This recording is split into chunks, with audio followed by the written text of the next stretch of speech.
O Grande Conflito. Capítulo 3. Como começaram as trevas morais. O apóstolo Paulo, em sua segunda carta aos Tessalonicenses, predisse a grande apostasia que teria como resultado o estabelecimento do poder papal. Declarou que o dia de Cristo não viria sem que antes venha a apostasia e se manifeste o homem do pecado, o filho da perdição, o qual se opõe e se levanta contra tudo o que se chama Deus ou se adora, de sorte que se assentará como Deus no templo de Deus, querendo parecer Deus. E ainda mais, o apóstolo adverte os irmãos, já o mistério da injustiça opera. Mesmo naqueles primeiros tempos, viu ele, insinuando-se na igreja, erros que preparariam o caminho para o desenvolvimento do papado. Pouco a pouco, a princípio furtiva e silenciosamente, e depois mais às claras, à medida em que crescia em força e conquistava o domínio na mente das pessoas, o mistério da iniquidade levou avante sua obra de engano e blasfêmia. Quase imperceptivelmente, os costumes do paganismo tiveram ingresso na igreja cristã. O espírito de transigência e conformidade fora restringido durante algum tempo pelas terríveis perseguições que a igreja suportou sob o paganismo. Mas, incessando a perseguição e entrando o cristianismo nas cortes e palácios dos reis, pôs ela de lado a humilde simplicidade de Cristo e seus apóstolos, em troca da pompa e orgulho dos sacerdotes e governadores pagãos, e em lugar das ordenanças de Deus, colocou teorias e tradições humanas. A conversão nominal de Constantino, na primeira parte do século IV, causou grande regozijo, e o mundo, sob o manto da justiça aparente, introduziu-se na igreja. Progredia rapidamente a obra de corrupção. O paganismo, conquanto parecesse suplantado, tornou-se o vencedor. Seu espírito dominava a igreja. Suas doutrinas, cerimônias e superstições incorporavam-se à fé e culto dos professos seguidores de Cristo. Esta mútua transigência entre o paganismo e o cristianismo resultou no desenvolvimento do homem do pecado, predito na profecia como se opondo a Deus e exaltando-se sobre ele. Aquele gigantesco sistema de religião falsa é obra-prima do poder de Satanás, monumento de seus esforços para sentar-se sobre o trono e governar a terra segundo a sua vontade. Uma vez Satanás se esforçou por estabelecer um compromisso mútuo com Cristo. Chegando-se ao Filho de Deus no deserto da tentação, e mostrando-lhe todos os reinos do mundo e a glória dos mesmos, ofereceu-se a entregar tudo em suas mãos se tão somente reconhecesse a supremacia do príncipe das trevas. Cristo repreendeu o pretensioso tentador e obrigou-o a retirar-se. Mas Satanás obtém maior êxito em apresentar ao homem as mesmas tentações. Para conseguir proveitos e honras humanas, a igreja foi levada a buscar o favor e apoio dos grandes homens da terra, e havendo assim rejeitado a Cristo, foi induzida a prestar obediência ao representante de Satanás, o bispo de Roma. Uma das principais doutrinas do catolicismo é que o Papa é a cabeça visível da Igreja Universal de Cristo, investido de autoridade suprema sobre os bispos e pastores em todas as partes do mundo.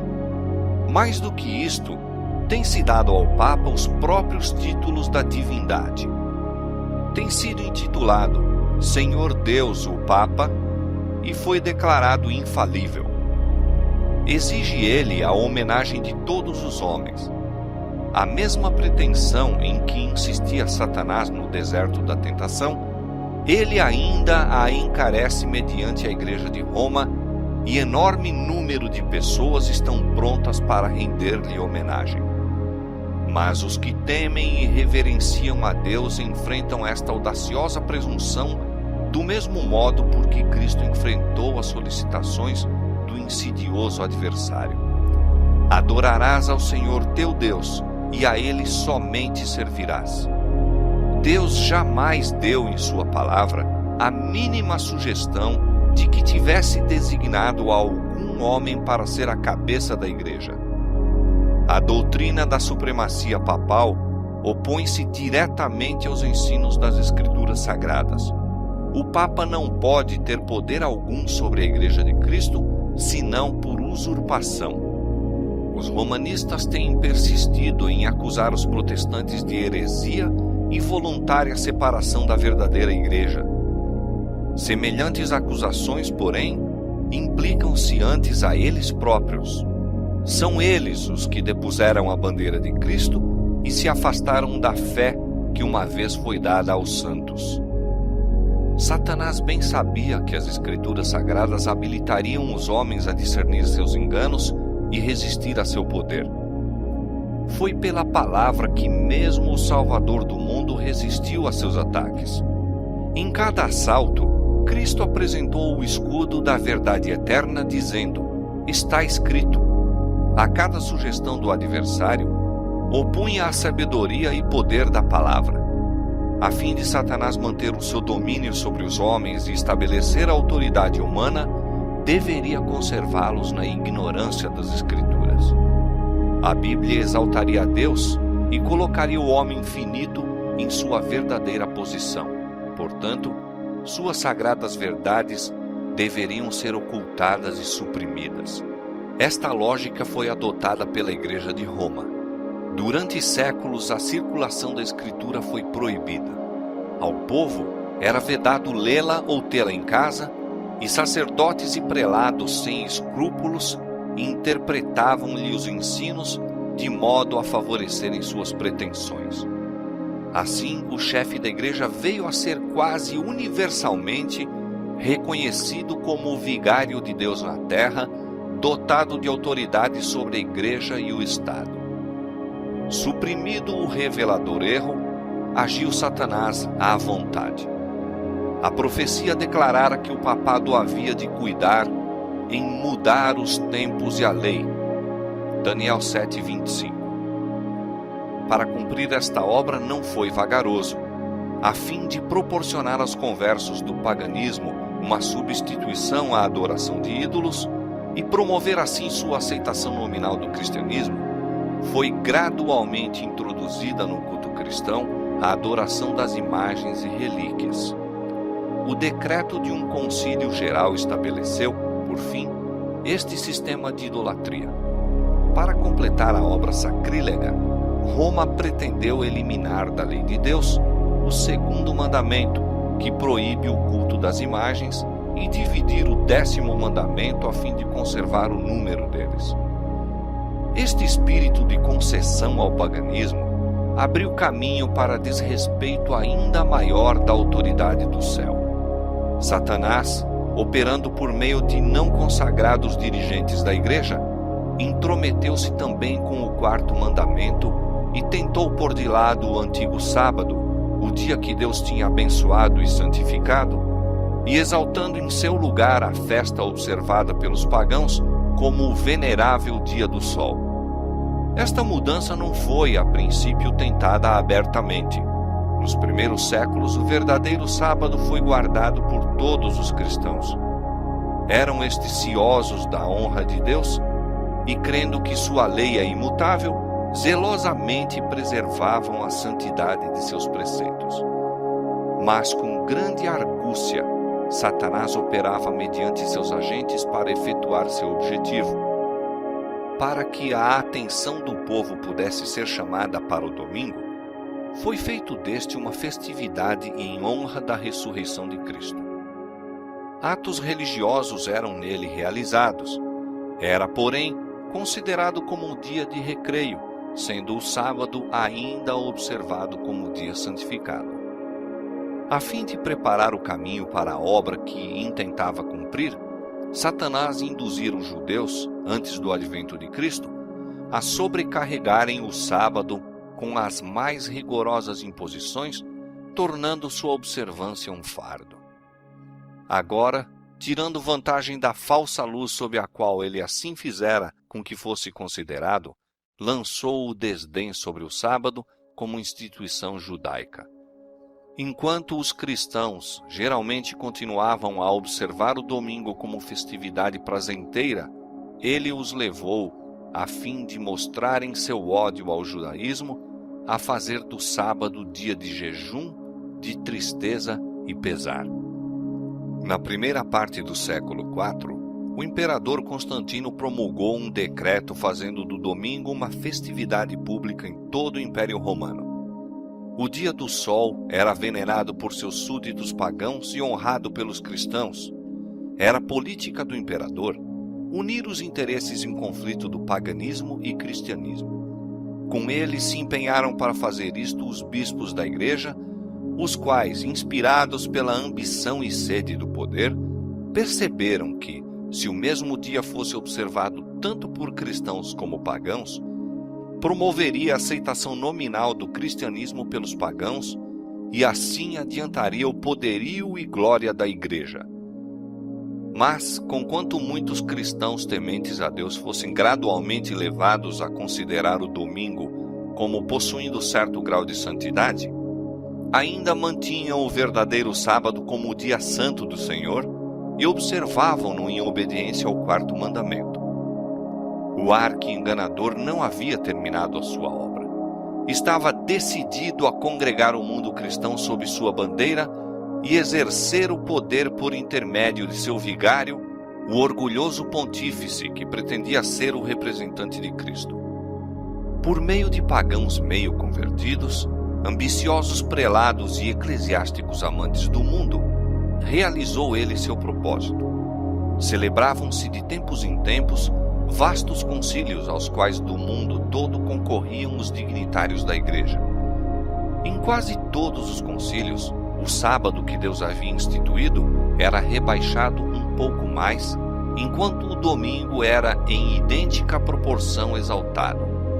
Destarte, a festividade pagã veio finalmente a ser honrada como instituição divina, ao mesmo tempo em que se declarava ser o sábado bíblico relíquia do judaísmo, amaldiçoando-se seus observadores. O grande apóstata conseguira exaltar-se contra tudo o que se chama Deus ou se adora. Ousara mudar o único preceito da lei divina que inequivocamente indica a toda a humanidade o Deus verdadeiro e vivo. No quarto mandamento, Deus é revelado como o Criador do céu e da terra e por isso se distingue de todos os falsos deuses. Foi para a memória da obra da criação que o sétimo dia foi santificado como o dia de repouso para o homem. Destinava-se a conservar o Deus vivo sempre diante da mente humana como a fonte de todo ser e objeto de reverência e culto.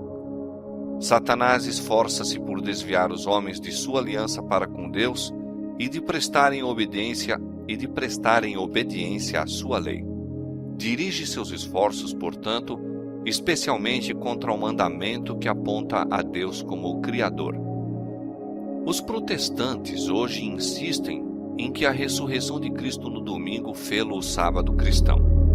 Não existe, porém, evidência escriturística para isto. Nenhuma honra semelhante foi conferida ao dia por Cristo ou seus apóstolos. A observância do domingo como instituição cristã teve origem no mistério da injustiça, que já no tempo de Paulo começara a sua obra. Onde e quando adotou o Senhor este filho do papado? Que razão poderosa se poderá dar para uma mudança que as Escrituras não sancionam? No século VI, tornou-se o papado firmemente estabelecido. Fixou-se a sede de seu poderio na capital imperial e declarou-se ser o bispo de Roma a cabeça de toda a igreja. O paganismo cedera lugar ao papado. O dragão dera à besta o seu poder e o seu trono e grande poderio.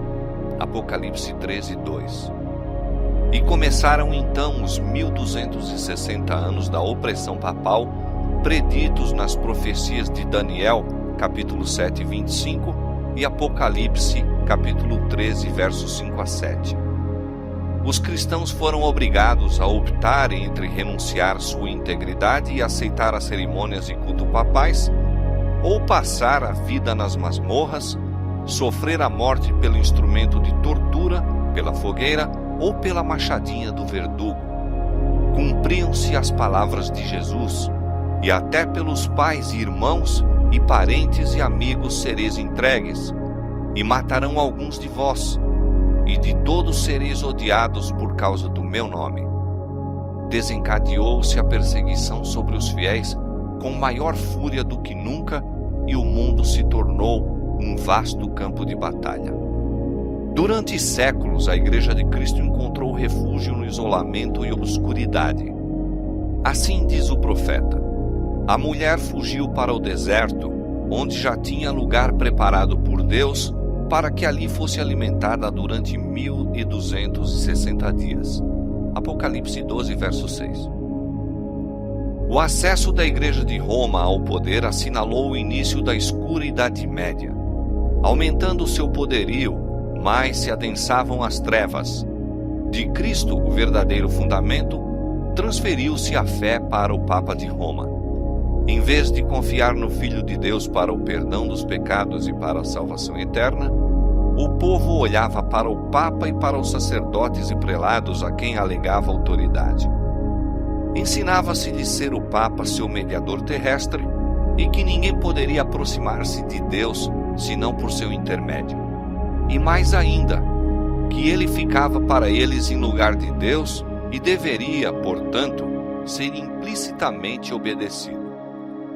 Esquivar-se de suas disposições era motivo suficiente para se infligir a mais severa punição ao corpo e alma dos delinquentes.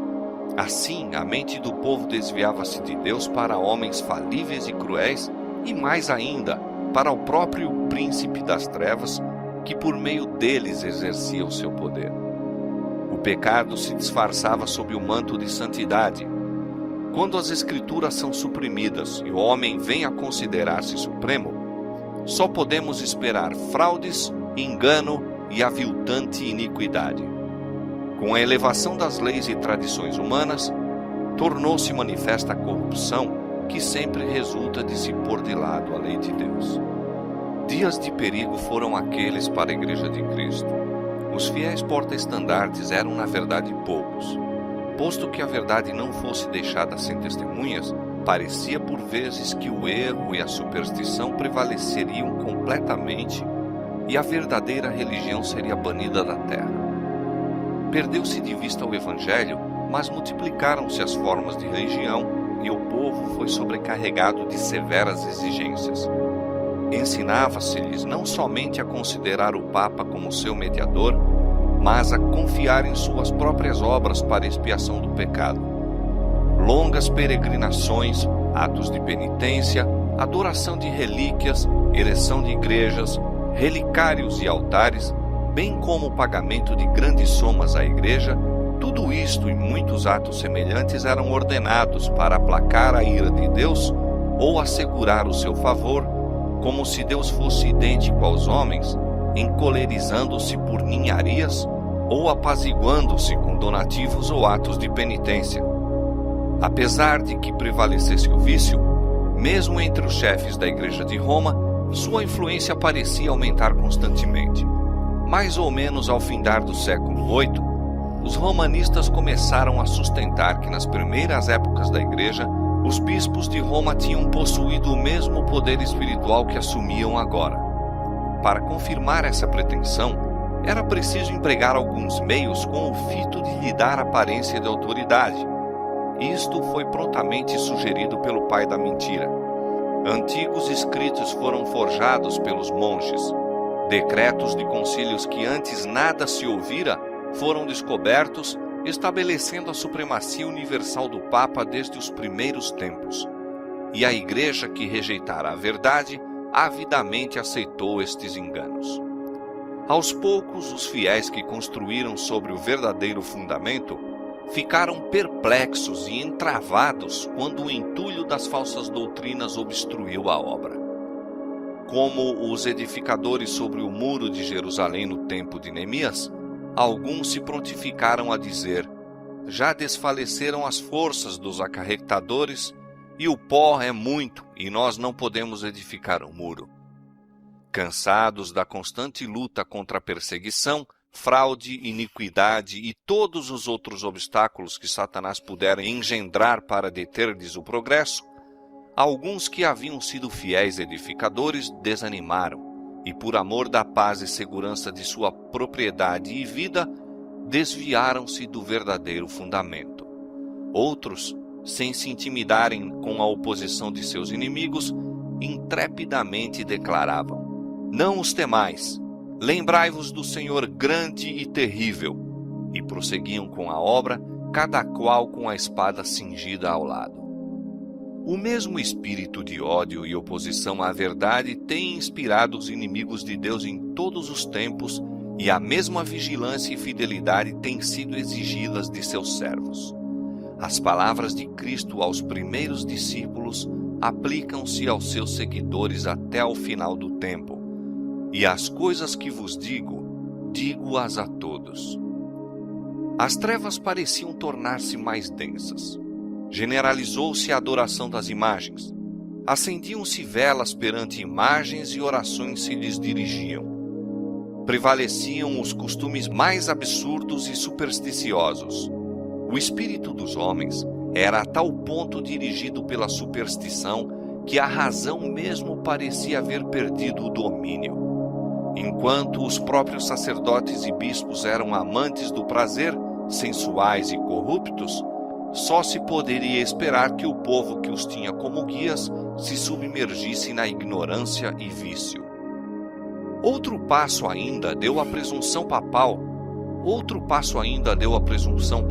quando, no século XI, o Papa Gregório VII proclamou a perfeição da Igreja de Roma. Entre as proposições por ele apresentadas, uma havia declarando que a Igreja nunca tinha errado, nem jamais erraria, segundo as Escrituras.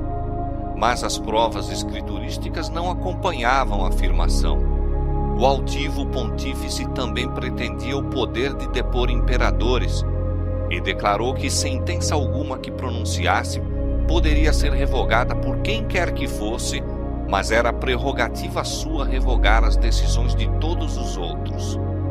Uma flagrante ilustração do caráter tirânico do Papa Gregório VII se nos apresenta no modo por que tratou o imperador alemão Henrique IV.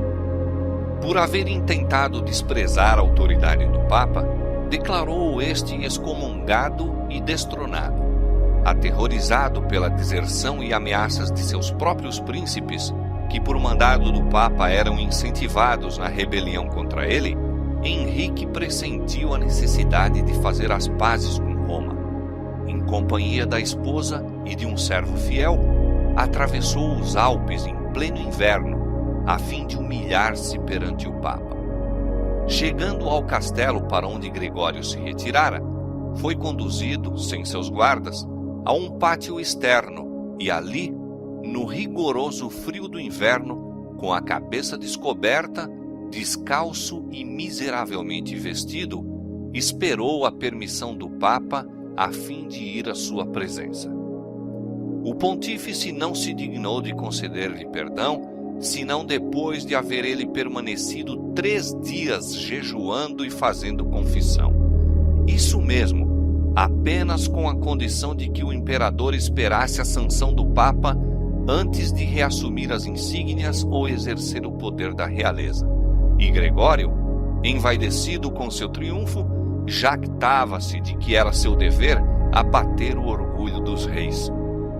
Quão notável é o contraste entre o orgulho deste altivo pontífice e a mansidão e suavidade de Cristo, que representa a si mesmo à porta do coração a rogar que seja lhe admitido, a fim de poder entrar para levar perdão e paz, e que ensinou a seus discípulos: qualquer que entre vós quiser ser o primeiro, seja vosso servo.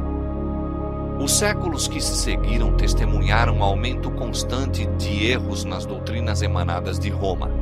Mesmo antes do estabelecimento do papado, os ensinos dos filósofos pagãos haviam recebido atenção e exercido influência na igreja.